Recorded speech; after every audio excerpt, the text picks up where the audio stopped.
अरे, मैं तो पर्सनल ट्रेनर हूँ, मैं स्पॉटर नहीं हूँ। मैं क्यों स्पॉट करूँ? मैं क्यों डंबल्स लिफ्ट करा के दूं? अक्सर ऐसा जिम में होता है, मोस्टली हम ट्रेनर्स के साथ में, और कभी कभी हमारे दिमाग में आ जाता है। यस, मेरा नाम है जय और मैं हूँ द फिटनेस कोच आप सभी का। कैसे हैं आप सब? सत श्री अकाल, आदाब, जय श्री राम। यस, मैं ये बहुत कॉमन टॉपिक लेके आज बात कर रहा हूँ कि बहुत बार माइंड में ये आता है जब भी हम फ्लोर पे होते हैं और कोई बहुत सारे client, most of the client वो आते हैं और कुछ ना कुछ हैवी लिफ्ट करते हैं और हमसे बोलते हैं कि भाई डंबल उठा के दो, स्पॉट करके दो, पीछे खड़े रहो, देखो मेरा हाथ हिल तो नहीं रहा है। और फिर हम लोग के दिमाग में आता है, यार हमने सर्टिफिकेशन ये सब चीज करने के लिए किया है क्या जिम में, कि उसके लिए वो काउंट करके दो, उसका वीडियो बनाओ, खड़े रह के उसका फॉर्म एंड टेक्निक सही करो, उसका एल्बो पकड़ो, उसका रिस्ट पकड़ो, उसको डंबल उठा के दो। हम स्पॉटर थोड़ी है, हम तो पर्सनल ट्रेनर्स हैं। हमारा काम है सिर्फ आपका फॉर्म करेक्ट करके देना। बाकी आपको लगता है आपको फॉर्म एंड टेक्निक आना चाहिए ना उठाने का। सही कह रहा हूं मैं? ये एक अलग साइड है, ये हमारा साइड है सोचने का कि हम एक पर्सनल ट्रेनर है, हम ये काम क्यों करें। बट अगर आप गौर से सोचोगे कि फॉर्म एंड टेक्निक चेक करना इज वेरी इंपॉर्टेंट, ठीक है, एक ट्रेनर का काम होता है। बट स्पॉटिंग, आपको पता है स्पॉटिंग क्या होती है? स्पॉट करना, क्यूबिंग्स। स्पॉटिंग एक बेहतरीन चीज है अगर ट्रेनर को वह सही से आता है, एक्सपीरियंस के साथ में अगर वो कर रहा है ना। बॉस, पर्सनल ट्रेनर से ज्यादा इंपॉर्टेंट रोल होता है एक स्पॉटर का। आप देखो, जो बड़े लोग होते हैं, जो सेलिब्रिटीज होते हैं, उनके पास में हमेशा 3 या 4 लोगों की टीम होती है। एक सेंटर में रहेगा, एक फॉर्म एंड टेक्निक चेक करता है, एक स्पॉटिंग के लिए रहते हैं, 2 स्पॉटिंग के लिए रहते हैं कि डंबल्स। तो भाई स्पॉटर का रोल बहुत बड़ा है। ऐसा नहीं कि हमने पर्सनल ट्रेनिंग किया तो हम स्पॉटिंग नहीं कर सकते। प्लस पॉइंट है हमारे पास में कि हम एक पर्सनल ट्रेनर है, हम फॉर्म एंड टेक्निक आपका चेक करके बता सकते हैं और आपको स्पॉट भी कर सकते हैं। राइट स्पॉट अगर स्पॉटर ने नहीं दिया, हल्का सा ऊपर नीचे हुआ, या फिर रिपीटेशन मार के जब फटीक आ जाता है और लास्ट रिपीटेशन में जब जो आपका क्लाइंट होता है वो स्ट्रगल कर रहा है ऊपर आने में, और अगर एल्बो लॉक नहीं हुआ, और अगर राइट स्पॉटर को अगर एक्सपीरियंस नहीं है और वो नया बंदा है, उसको नहीं पता कि भाई वो मूवमेंट पे डंबल लेना है कि नहीं लेना है, लॉक एल्बो लॉक होगा कि नहीं होगा, और जरा सी चूक, क्लाइंट का नुकसान, क्लाइंट को इंजुरी। अब आप बताओ, स्पॉटर का बहुत बड़ा रोल है कि नहीं है? और अगर सही स्पॉट अगर करना नहीं आता है तो फिर, और अगर आता है तो फिर क्लाइंट तो हमेशा बोलेगा ना, भाई वो एकदम राइट टाइम पे सही स्पॉट देता है, वही बंदा मेरे को चाहिए साथ में। ऊपर से सोने पे सुहागा, आप पर्सनल ट्रेनर भी हो, आपको फॉर्म एंड टेक्निक भी पता है कि हाँ भाई स्पॉट भी करना है तो फॉर्म पता होना चाहिए ना। अब ऐसा तो नहीं है कि चेस्ट प्रेस अगर आप डंबल करा रहे हो तो उसको सीधा ऐसे स्ट्रेट पकड़ा दिया, डंबल उठा के दे दिया स्ट्रेट, सर मारो। भाई अगर आप किसी सेलिब्रिटी को अगर आप ट्रेन कर रहे हो, अगर स्पॉटिंग के लिए गए हो उसके ट्रेनर के साथ में या उसकी टीम में हो, तो आप तो ऐसा नहीं ना कि भाई उसको सीधा से उठा के दे दिया, हाँ सर आप अब अपना न्यूट्रल आगे पीछे तू बार बार घुमाते रहो। ऐसा तो नहीं ना। अगर आप एक राइट स्पॉटर हो तो आपको पता होगा कि भाई न्यूट्रल एंगल में पकड़ाना है डंबल, डायरेक्टली वो पकड़े, होल्ड करे, कंप्लीट करे, the moment he locked his elbow, फट करके कैच। तो ऐसा नहीं है कि आप एक पर्सनल ट्रेनर हो तो आप एक स्पॉटर नहीं बन सकते। भाई स्पॉटिंग बहुत इंपॉर्टेंट चीज है। ये छोटी छोटी चीजें जब हम ऐड ऑन करते हैं और एक्सपीरियंस लेते हैं और उसके बारे में जब स्टडी करते हैं ना, ये आपके करियर लिस्ट में एक एक्स्ट्रा ऑर्डिनरी चीज है जो आप ऐड ऑन करके आगे बढ़ रहे हो। आपको पता है कि जब आपकी जरूरत पर्सनल ट्रेनिंग में है, फॉर्म एंड टेक्निक चेक करने की जरूरत जहां पे पड़ रही है, आप वहां पे प्रेजेंट हो। बट आपसे भी कोई सीनियर एक्सपीरियंस्ड बंदा अगर वहां पे फॉर्म एंड टेक्निक चेक कर रहा है और आपको अगर स्पॉटिंग आता है, आप स्पॉट कर सकते हो, आप एक स्पॉटर बन सकते हो, आपको पता है कि राइट एंगल पे डंबल कैसे उठा के देना है, या अगर बार को भी अगर आपको होल्ड करना है साइड से, तो अगर आपको वो सही चीज मालूम है ना बॉस, आपसे बड़ा इंपॉर्टेंट रोल हो ही नहीं सकता वहां पे। ये प्लस पॉइंट होता है। तो कभी भी दिमाग में ये चीज मत लाओ यार कि मैं एक पर्सनल ट्रेनर हूं, मैं एक स्पॉटर बन क्यों बनूं, मैं डंबल क्यों उठा के दूं, मैं क्यों काउंट करूं। कभी कभी करना पड़ता है भाई, कभी कभी कैमरामैन भी बनना पड़ता है। वो भी एक बहुत अच्छी खासियत होती है, लोगों के अंदर में एक क्रिएटिविटी है। अभी मान लिया चलो कि यार आपने बहुत महंगा फोन खरीद के रखा है, सिर्फ फोन खरीदने से नहीं होता है, सही एंगल अगर आपको पता है ना, तो आप एक छोटे से फोन से भी सही एंगल में आप वीडियो निकाल सकते हो। और वो टैलेंट अगर आपके क्लाइंट को पता चल गया कि भाई इसको मैं कोई भी बोल दूं कि बस वीडियो निकालना, और वो सही एंगल में वीडियो निकाल के देगा, वो भी एक प्लस पॉइंट है, वो एक टैलेंट है आपका।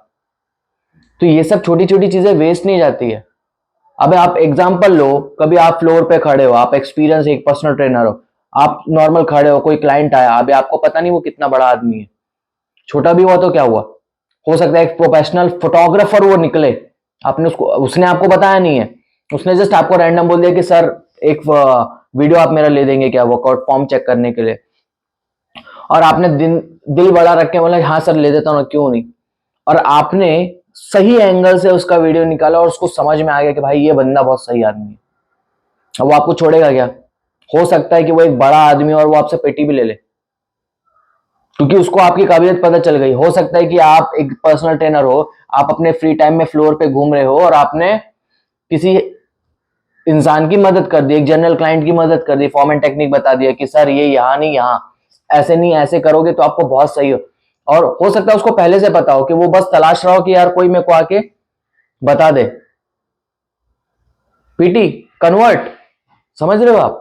तो कभी कभी कहने का मतलब वही है कि कभी कभी आपको पर्सनल ट्रेनर होने के बाद भी, ठीक है, ईगो जो भी है वो अपना सब साइड में रख के, कभी कभी फ्लोर पे एक फोटोग्राफर भी, एक कैमरामैन भी, और कभी कभी स्पॉटर भी, स्पॉटिंग तो भाई बहुत इंपॉर्टेंट चीज है, बनना पड़ता है। क्योंकि आप एट दी एंड क्या हो, आप सर्विस इंडस्ट्री में हो ना, और जब तक लोगों को बताओगे नहीं, जब तक सेल आउट नहीं करोगे, तो लोगों को पता कैसे चलेगा कि आपके पास अच्छा ये भी टैलेंट है, अच्छा ये भी कर लेते हो यार, इससे बेहतरीन स्पॉटर तो हो ही नहीं सकता। अभी मैं एक सेलिब्रिटी के लिए काम करता हूँ, मैं टाइगर सर के लिए काम करता हूँ, तो मैं भी एक पर्सनल ट्रेनर हूँ, कि मुझे भी पता है कि फॉर्म एंड टेक्निक क्या होता है, लेकिन फॉर्म एंड टेक्निक चेक करने के लिए ऑलरेडी हमारे सीनियर है वहां पे। बट अगर आपको स्पॉटिंग अच्छी आती है तो फिर भाई आपसे बेहतरीन बंदा हो ही नहीं सकता। उन ट्रेनर को भी पता है, सीनियर को, कि भाई इससे बेहतरीन बंदा हो ही नहीं सकता स्पॉटिंग के लिए। अभी क्योंकि ऑलरेडी अगर आपके जो क्लाइंट है वो हैवी वेट्स मार रहे हैं, हैवी डंबल लिफ्ट कर रहे हैं, या डंबल हैवी लिफ्ट करना, एक तो माइंडसेट आपको पता होता है कि डंबल हैवी लिफ्ट करना है यार, वो रैप्स बांधो, उसका पेन अलग, फिर वो माइंडसेट रेडी करना पड़ता है। फिर हल्का सा चूक अगर कहीं पे हो गया, स्पॉटर ने गलत पकड़ा दिया, कुछ एंगल अगर ऊपर नीचे हो गया और कुछ इंजरी हो गई, आप सोचो। तो सबसे बड़ा रोल जो मुझे लगता है क्लाइंट को ट्रेन करने में, वो तो स्पॉटर्स का ही होता है, क्योंकि उनको राइट एंगल पता है। अभी जैसे मैं एक स्पॉटर बना, मेरे साथ का एक बंदा, उसको मैंने ट्रेन किया, हाँ, हम दोनों को टाइमिंग पता है कि किस टाइमिंग पे वो डंबल किस एंगल में क्लाइंट को पकड़ाना है, और किस एंगल पे क्लाइंट गिव अप कर सकता है या वो लॉक करेगा। लेट्स से कि 12 रिपीटेशन करना है, लेकिन वो 8 में फटीक आ गया है, लेकिन हमको पता है कि वो 10 तक खींच लेगा, तो वो एंगल तक, वो टाइम तक इंतजार करना और उसके बाद कैच लेना, डंबल को फट करके कैच कैसे लेना है। और हैवी हैवी डंबल्स आप भी लिफ्ट कर रहे हो, आपको भी राइट टेक्निक पता होना चाहिए कि जमीन से कैसे उठाना है। 50 किलो का, 60 किलो का डंबल आप बिना ब्रेस किए, खुद का ब्रेस किए उठाओगे तो लोअर बैक पे लोड आएगा, आपको भी टेक्निक पता होना चाहिए। तो ऐसा नहीं है कि पर्सनल ट्रेनिंग आपने की है तो आप किसी का स्पॉटर नहीं बन सकते। आप स्पॉटर बन के भी बहुत ऊपर ऊंचाइयों तक जा सकते हो, ये एक टैलेंट है। तो कभी भी अपने आप को ऐसा नहीं सोचना है कि यार मैं पर्सनल ट्रेनर हूं तो मैं क्यों स्पॉट करूं, मैं क्यों काउंट करूं, कब पासा पलट जाएगा यू नेवर नो। तो अगर आपके पास में ये एक हुनर है, आपको राइट स्पॉट करना आता है, आपको पता है कि फॉर्म एंड टेक्निक, अच्छा क्लाइंट को सिखाना भी अलग एक चीज होता है। अभी जो छोटे वेट्स हैं, तो भाई थाइस पे कैसे रखना है, फिर ऊपर कैसे ले जाना है, अगर वेट हैवी लग रहा है, अगर फटीक आ गया तो चेस्ट पे किस पोजीशन पे रखना है, कैसे बॉडी को टर्न करके नीचे रखना है एक डंबल को, फिर दूसरे डंबल को कैसे सपोर्ट करके नीचे रखना है, ये सब सिखाने का काम भी एक स्पॉटर कर सकता है, एक ट्रेनर कर सकता है। तो कभी भी दिमाग में ये मत लाओ आप कि यार मैं एक ट्रेनर हूं तो मैं स्पॉट नहीं करूंगा, मैं डंबल उठा के नहीं दूंगा। ये फिर कहीं ना कहीं हमारे अंदर ये सब चीजें आ जाती है, हमारा सेल्फ ईगो बढ़ जाता है, ये कि नहीं यार मैं ये सब काम क्यों करूं। ये सब आपके जिम का पार्ट है। ये सब चीजें हमें सिखाई नहीं जाती है, पढ़ाया नहीं जाता है, theoretical part. But when it comes to experience ना, जब आप जिम में आते हैं ना एक्सपीरियंस लेने के, जब एज अ इंटर्न जब आप जिम में आके काम करते हैं, जब फ्रेश फ्रेश आप पढ़ाई करके बाहर निकलते हैं, स्कूल से एकेडमी से बाहर निकलते हैं, जब आप एक्सपीरियंस लेने के लिए जब फ्लोर पे उतरते हैं, तो ये सब जो चीजें हैं ना, जो स्पॉटिंग वाली चीजें हैं, जो वीडियोग्राफी वाली जो चीजें हैं, और आपकी एटिकेट्स, और आप कपड़े कैसे पहनते हैं। देखो यूनिफॉर्म जो होता है, जिम का यूनिफॉर्म जो होता है, जो ट्रेनर्स को मिलता है, वो सबको सेम मिलता है, अपने अपने साइज के अकॉर्डिंग उनको सबको सेम मिलता है। लेकिन सबके पहनने का तरीका अलग होता है, प्रेजेंटेशन अलग होता है। आप अपने साथ अपने आप को कैसे प्रेजेंट करते हैं, ये आपके ऊपर है। अब किसी ने अगर पर्सनालिटी डेवलपमेंट नहीं भी किया, चलो, लेकिन उसको पता है कि यार अपने आप को प्रेजेंट कैसे करना है, अपने आप को बेचना कैसे, वो उसको पता है। वो फटाफट एकदम मस्त बाल वाल सेट करेगा, बियर्ड सेट करेगा, अगर बियर्ड रख रहा है तो ड्रेस पहने का एकदम, मतलब शर्ट एकदम टक इन करके, ऊपर से वो कोट क्या बोलते हैं आपका, ट्रैक सूट मस्त डाल के, एकदम फ्रेशन अप चकाचक, चेहरे पे स्माइल लेके, आप समझ रहे, एक बॉडी का मस्त एकदम गेस्चर रेडी करके वो फ्लोर पे खड़ा होगा। दूर से 100-10 के बीच में वो दिखेगा कि वो प्लेयर एकदम फ्रेशन अप है।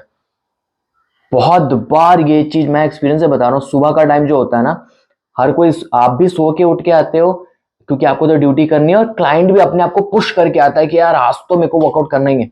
अब सोचो किसी का अगर 6 बजे का क्लाइंट है, कोई 6 बजे आ रहा है क्योंकि उसको 8 बजे तक घर पहुंचना है, ऑफिस जाना है, कोई 7 बजे आ रहा है, वो भी नींद में, आप भी नींद में हो। अब बताओ, आप अपने वर्किंग प्लेस पे ही अगर आप जाओगे और लेजी रहोगे एकदम, ऐसा ही अरे यार मैं नींद में हूं यार, ठीक है ना यार, क्लाइंट चला जाए अपना कर ले निकल जाए, वो क्लाइंट भी माइंडसेट रेडी करके आता है कि नहीं यार मैं जाऊंगा, और फिर आपका वो चेहरा देखेगा, बोलेगा अरे यार ये आदमी भी एकदम थकेला दिख रहा है, क्या करने का अभी, वर्कआउट करूँ कि नहीं करूँ। फिर वो आएगा, मोबिलिटी थोड़ा मारेगा, फिर चल जाएगा। वही उसी जगह पे अगर आप पर्सनल ट्रेनर हो, या आपको नहीं भी हो, जनरल ट्रेनर भी, अगर आप एज अ इंटर्न भी हो, सीख रहे हो ना, तो एकदम फ्रेश मस्त चकाचक एकदम, सुबह एक थोड़ी कॉफी पी लिया या बाद में पी लिया, एक चेहरे पे एक अच्छी स्माइल, हल्की स्माइल लेके, मतलब क्या बोलना चाहिए, सामने से जाके गुड मॉर्निंग सर कैसे हैं आप, कोई भी जरूरत पड़े मैं हूं यहाँ पे सर हेल्प करने की। वो आदमी का दिन बन जाएगा यार, उसको मजा आ जाएगा, वो बोलेगा यार कि मतलब क्या आदमी है, सुबह से आया, मतलब सुबह आया सबसे पहले मेरे को गुड मॉर्निंग विश किया उसने। देखो, अगर फ्लोर पे, जिम के फ्लोर पे अगर आपको छाना है ना, 10 दिन 15 दिन के अंदर, अगर सब, अगर आपको पहचानने लगे, अगर ये ऐसा कुछ करना है ना, मैं सबसे बेहतरीन चीज बता रहा हूं, जान ना पहचान, सुबह जाओ, गुड मॉर्निंग बोलो, किसी का भी क्लाइंट होने दो, जनरल होने दो, पर्सनल ट्रेनर होने दो, किसी का भी होने दो, हर किसी को गुड मॉर्निंग सुनना बहुत पसंद है। और ऐसा कहा गया है कि दिन भर में जब भी आप किसी को मिलते हो फर्स्ट टाइम, चाहे वो मॉर्निंग हो, चाहे आफ्टरनून जो, चाहे इवनिंग हो, गुड मॉर्निंग ही बोला जाता है, समय नहीं देखा जाता, गुड मॉर्निंग ही बोला जाता है। इसके बारे में आप भी चेक करना, मैंने भी कहीं से सीखा है कि वेरी गुड मॉर्निंग। तो अभी देखो, कोई अगर हमको सुबह आके गुड मॉर्निंग बोले तो कितना अच्छा लगता है। तो सोचो अगर आप किसी को गुड मॉर्निंग डेली विश करोगे, उसको कितना अच्छा लगेगा।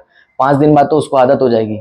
आप जिम जाओगे, वो जिम आएगा, उसको पता रहेगा कि यार जय आएगा और सबसे पहले मेरे को आके गुड मॉर्निंग विश करेगा, हाथ मिलाएगा, पूछेगा आप कैसे हो, क्या हो, और मैं उसको बताऊंगा कि यार मेरा दिन कितना अच्छा जाने वाला है, या कल मैंने क्या किया। ये एक रिलेशनशिप है, ये एक बॉन्डिंग है जो हम क्लाइंट के साथ में बनाते हैं, समझ रहे हो। और यही चीज होती है जो लॉन्ग टर्म हमें आगे लेके जाती है। हो सकता है 6 महीना, स्टार्टिंग 6 महीना वो क्लाइंट की कंडीशन ठीक ना हो, वो पीटी आपसे ना ले, लेकिन 6 महीने बाद क्या बोलेगा, यार जय मेरा रिजल्ट कहीं ना कहीं रुक रहा है यार, मजा नहीं आ रहा है वर्कआउट में, पीटी पीटी चालू करे क्या अपन। आपको ऑलरेडी पता है क्योंकि 6 महीने से आप उसको कहीं ना कहीं उसके बॉडी लैंग्वेज के बारे में, उसके माइंडसेट के बारे में, वो कैसा है, क्या करता है, सब डिस्कशन चल रहा है ना 6 महीने से, बॉन्डिंग अच्छी आपने बना ली है, तुरंत कन्वर्ट होगा। हाँ सर चालू करते हैं, क्या प्राइस है तेरा, बोला सर ये प्राइस है, मैं इतना इतना प्राइस लेता हूँ और मिनिमम 4 मंथ्स ब्लॉक करता हूँ। हाँ डन, चल किया। क्यों एक बार में उसने डन किया, क्योंकि 6 महीने से आपने जो मेहनत की थी उसके पीछे, जो बॉन्ड, जो रिलेशनशिप आपने बनाया था, वो अब 6 महीने बाद काम आया। तो आपने ऑलरेडी पहले भरोसा बना लिया था, इसलिए उसने जरा भी पैसे के लिए ऊपर नीचे नहीं किया, क्योंकि उसको पता है कि भाई ये बंदा है, ये मेरे को सही करेगा। और उसने इसलिए पैसे नहीं भरे आपके कि आपके पास बहुत अच्छा एक्सपीरियंस है, बहुत नॉलेज है। आपने भरोसा जीत लिया। अब आदमी पैसा नहीं देखेगा, उसको पता है कि यार ये बंदा काम का है, फटाक से पैसे भरा, अब रिजल्ट भी आएगा। क्यों? क्योंकि उसको आप पे भरोसा है। तो यही चीज है। क्यों? यहाँ पे भी एक स्पॉटिंग वाला बात आ गया। आपने बिना सोचे समझे 6 महीना रिलेशनशिप बनाया, और उस बीच आपने कितने तो उसके वीडियोस बना के दिए होंगे उसको वर्कआउट के, कितने बार आपने उसको स्पॉट किया होगा, आपने उसको एनकरेज किया होगा, मोटिवेट किया होगा कि सर, अरे सर कोई बात नहीं सर, आ जाओ सर, क्या होता है, अभी मैं खाली हूँ, 1 घंटे बाद पीटी आ जाएगा, मेरा बिजी हो जाऊंगा, मैं अभी खाली हूँ, आपको हेल्प कर देता हूँ।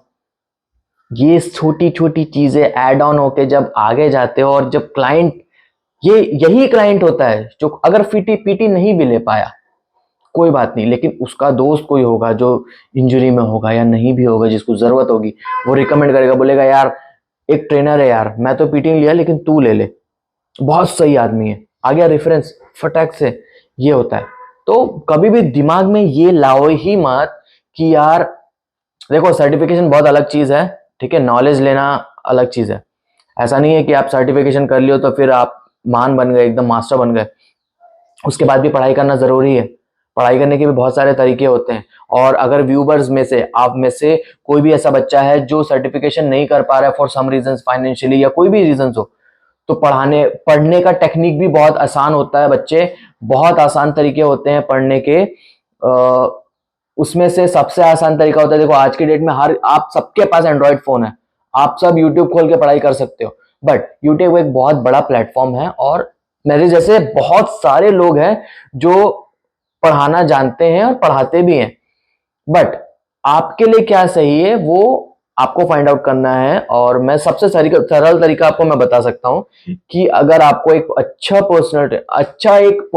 अच्छा एक ट्रेनर बनना है ना, तो बेटा एनाटॉमी की नॉलेज होना बहुत जरूरी है, ह्यूमन बॉडी। क्योंकि आप जिस चीज की एक्सरसाइज कराने जा रहे हैं ना, उसके बारे में इन डिटेल अगर आप पढ़ना जानते हैं, आपको पता है ना, तो आप एक बहुत अच्छे इंसान और एक बहुत अच्छे मुकाम तक पहुंच सकते हैं, बहुत अच्छे लेवल तक बहुत आप पहुंच सकते हैं। सबसे बेहतरीन चीज है कि आपके एंड्रॉयड फोन में जो प्ले स्टोर होता है ना, प्ले स्टोर में जाओ और वहां से जाके ना कोई भी ह्यूमन एनाटॉमी का जो ऐप होता है वो डाउनलोड करो और उसे खोलो। अब नो डाउट अगर आप इंटरेस्टेड है इस फील्ड में आने के लिए, तो आपको कुछ ना कुछ तो ह्यूमन बॉडी के बारे में पता ही होगा, और आप जिम तो जा ही रहे होंगे खुद का वर्कआउट करने के लिए। जस्ट उस ऐप को खोलो, ह्यूमन बॉडी का स्केलेटन जो सिस्टम होता है, स्केलेटल होता है, जो हड्डियों का ढांचा होता है, उसको खोलो, टैप करो, एक एक हड्डी को part by part, step by step, ऊपर से नीचे, ओरिजिन से इंसर्शन तक, ऊपर से नीचे स्टेप बाय स्टेप हड्डियों को देखो, घुमा घुमा के देखो, उसका नाम याद करो, फिर हड्डियों के बाद में मसल पे आओ। तो ऐसे करके आपको धीरे धीरे खुद से नोट्स बनाने पड़ते हैं कई बार, क्योंकि हमें स्टेप्स लेना है कि अच्छा मैं आज ये पढ़ने वाला हूँ, आज इसके बारे में पूरा ये पढ़ाई करूंगा। आज मैं मसल्स के बारे में पढ़ने वाला हूँ, आज मैं मसल्स के बारे में पूरा ये मसल्स पढ़ूंगा, बैक के हर एक एक मसल पढ़ूंगा। फिर आप उसको घुमाओ, टैप करो, अच्छा ये मसल का ये नाम है, अच्छा ये मसल तो मैं ऐसे ट्रेन करता हूँ, अच्छा इसका ये नाम है, लिख लिया। फिर ये सब हो गया, बड़े बड़े चीज हो गए। अब फिर कनेक्टिव टिश्यूज आ गए, जॉइंट्स आ गए। जॉइंट्स को क्या बोलते हैं? Types of joints, types of connective tissues, smooth muscles, ऐसे ऐसे करके पढ़ाई की जाती है स्टेप बाय स्टेप। तो ऐसे ऐसे करके आप याद करो। फिर जब कोई आपको अच्छा मेंटोर मिलेगा जो आपको सही गाइडेंस देगा, तब आपका बत्ती एक बार में फटक करके खुल जाएगा, अच्छा ये तो मैंने पढ़ा हुआ है, अब समझ में आया। तो ये चीज होती है। तो देखो, हम बात स्पॉटिंग की कर रहे थे, तो जो भी एक्सपीरियंस भी अगर कोई ये देख रहा है वीडियो को एंड तक, जो जो देख रहा है, जो आगे स्टार्टिंग 5 मिनट दिख लिया वो एंड तक जरूर देखेगा। क्योंकि मैं, देखो, कोई फिल्टर वाला चीज तो है नहीं। जो जिम में रियलिटी होती है वो वही बात मैं कर रहा हूँ। हर एक जिम का सेम कहानी है, अलग अलग लेवल्स पे हो सकता है। सेलिब्रिटी कोचेस का अलग होता है, मीडियम लेवल का अलग होता है, लोअर लेवल का अलग होता है, उससे लोअर लेवल का अलग होता है। बट हर जिम में सेम कहानी होती है कि अरे यार अभी आ गया, फिर स्पॉट मांगेगा, यार हैवी वेट्स उठवाएगा, मेरे कमर में लगी सर। हम लोग कई बार बहाना बना देते हैं। बट जहाँ पे बहाना बनाना चाहिए वहां पे बनाइए, बट हर एक जगह पे मत बनाइए। अपॉर्चुनिटी कब कहाँ कौन लाके दे देगा, यू नेवर नो। सो अगर दिल बड़ा है, अच्छी बात है, अगर आप वेट उठा के दे सकते हैं उसको, राइट, सही चीजें सिखा सकते हैं, सही चीजें सिखा दो, तो वो आपकी हेल्प नहीं मांगेगा, क्योंकि उसे पता नहीं है कि वेट सही तरीके से लेना कैसे है। तो अगर आपको इससे बचना है तो आप उसको सही तरीका सिखा दो कि सर वेट ऐसे लिया जाता है और रखा ऐसे जाता है, तो वो बराबर जहां रैक से वेट उठाएगा कंप्लीट करने के बाद भी सही टेक्निक के साथ वहीं रख देगा। फिर बाद में आपको जाने से पहले सब बटोर के वापस जगह पे नहीं रखना पड़ेगा। तो ये सब चीजें हैं जो फेस करनी पड़ती है, ये बाय द टाइम एक्सपीरियंस के साथ में धीरे धीरे हम सीख जाते हैं। बट मैं वही आपसे कह रहा था कि स्पॉटिंग अच्छी चीज है, बहुत अच्छी चीज है। अगर आपको आता है, अगर आप एक बेहतरीन स्पॉटर भी हो ना, तो भाई दुनिया के किसी भी कोने में रहो, अगर आपके क्लाइंट को पता है ना कि यार वो बंदे से बेहतरीन स्पॉट कोई नहीं कर सकता। अभी देखो स्पॉटिंग का अगर मैं बात चल रहा है, तो पावर लिफ्टर जो भी अगर ये देख रहे होंगे, उन्हें पता होगा कि भाई जो 3 स्पॉटर होते हैं ना स्क्वाट के टाइम पे या बेंच के टाइम पे, उनका कितना बड़ा रोल होता है। क्योंकि उन्हें पता है कि राइट स्पॉट पे वो बच्चा उठ पाएगा कि नहीं उठ पाएगा, और अगर नहीं उठ पा रहा है तो उसको सपोर्ट कैसे देना है, उसको उठाना कैसे है। देखो बहुत से ऐसे बच्चे होते हैं जो कई बार जब वेट नहीं उठता ना, स्पॉटर्स पे छोड़ देते हैं वेट। तो भाई ऐसा मत करते जाओ, ठीक है। स्पॉटर्स भी इंसान ही है, उन्हें पता है कि राइट स्पॉट कैसे देना है आपको, वो आपको गिरने नहीं देंगे, वेट के साथ में उठाएंगे। तो स्पॉटर्स का वही मैं बात कर रहा था कि कुछ कुछ जगह जब वेट 300 केजी तक या 250 के प्लस जाता है तो 5 स्पॉटर लगते हैं। तो जो साइड के 2 स्पॉटर होते हैं, दोनों साइड के जो 2-2 स्पॉटर होते हैं, 4 स्पॉटर जो होते हैं, उन्हें पता होता है एंगल कि भाई अगर ये नहीं उठ पाया तो मेरे को किस एंगल में वेट उठाना है कि ताकि उसको भी इंजरी ना हो, और जो अपोजिट जो उसके साथ का जो बंदा है पैरेलल में जो खड़ा है उसको भी पता है कि मेरे को किस एंगल में वेट पकड़ना है। और जो बीच का जो सेंटर वाला जो बंदा स्पॉटर है, उसको भी पता है कि चार चार जो स्पॉटर है वो किस हिसाब से वेट पकड़ने वाले हैं, तो उसे किस हिसाब से उस कॉम्पिटिटर के साथ में वेट को लिफ्ट करना और उसको भी प्रोटेक्ट करके रखना है, ताकि आसानी से वो वेट के साथ में उठा के रैक पे रख पाए। इसलिए स्पॉटर का बहुत बड़ा रोल है और बहुत बड़ा टेक्निक का खेल है ये। राइट स्पॉटिंग अगर आपको आता है ना, तो आपसे बेहतरीन कोई हो ही नहीं सकता। नहीं आता है तो फटाफट स्पॉटिंग भी सीख लो कि स्पॉट कैसे किया जाता है। सिर्फ उठा के देना ही स्पॉट नहीं होता है, कभी कभी आदमी सिर्फ मेंटल ब्लॉक की वजह से भी स्पॉट की वजह से रुका होता है। The moment you shout sir one more rep, speed up, ये भी एक राइट स्पॉट होता है। ऐसा नहीं कि कान के पास में चिल्ला रहे हो, सही जगह पे बैठ के सही जगह से वो आवाज उसकी कान तक जानी चाहिए। राइट स्पॉटिंग, वो एक बेहतरीन ट्रेनर बन सकता है यार, बेहतरीन ट्रेनर। मैं अपने एक्सपीरियंस से बता रहा हूँ। मैं हमेशा जो नए बच्चे होते हैं ना यार, जो पावर लिफ्टिंग करने आते हैं, तो मैं हमेशा उनको समझाता हूँ कि मैं जब भी रेफरी में बैठता हूँ मेरा एक ही काम होता है, सही को सही और गलत को गलत जगह पे, गलत है तो गलत है। ऐसा नहीं कि ठीक है यार अपना ही बच्चा है, ठीक है यार थोड़ा सा माइनर मिस्टेक है, जाने दो, पास दे देते, नहीं। आज वो गलती करके हम पास उसको दे देंगे, कल सेम डेट पे वो सेम गलती करके जाएगा, उसको बताने वाला कोई नहीं होगा। फिर वो वही गलती के साथ में वो आगे बढ़ते जाएगा और फिर वो बाद में क्या ब्लेम लगाएगा कि यार पुराने वालों ने तो मेरे को पास दिया था। सही को सही गलत को गलत जगह पे, जाने दो, कोई बात नहीं। आपने फर्स्ट लिफ्ट में गलती की है, सेकंड टाइम पे सेकंड लिफ्ट में वो गलती मत करो।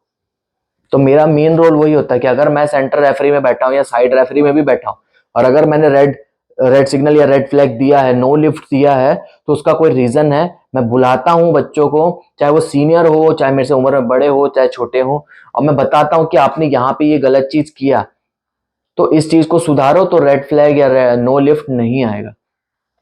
ये एक सही मायने पे एक प्रोफेशनल रेफरी या ट्रेनर का काम होता है कि जगह पे चीजों को करेक्ट करना, और अगर आपने डिसीजन अगर नेगेटिव में दिया है तो उसका रीजन क्या है।